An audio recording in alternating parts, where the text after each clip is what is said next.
Samantala, pinuna po sa Senado kung bakit hanggang ngayon ay wala pa rin pong napaparusahan o nakukulong kaugnay po sa agricultural smuggling, lalo na't itinuturong itong economic sabotage.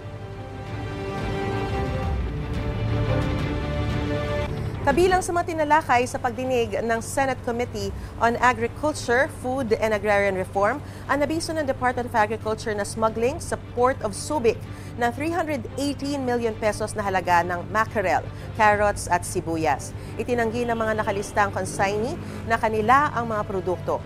Nadiskubre rin sa pagdinig ang pagpapaupa umano ng import license. 500 pesos daw ang bayad kada pirma sa bawat container gamit ang ibang lisensya. Ayon kay Bureau of Customs Commissioner Ariel Nepomuceno, kung aabot ang halaga sa mahigit 10 milyong piso, paglabag na ito sa Anti-Agricultural Economic Sabotage Act. Ginisa rin sa Senado ang ilang broker na inaming may pinirmahan silang mga dokumento mula sa mga taong nakilala lang nila sa Pier.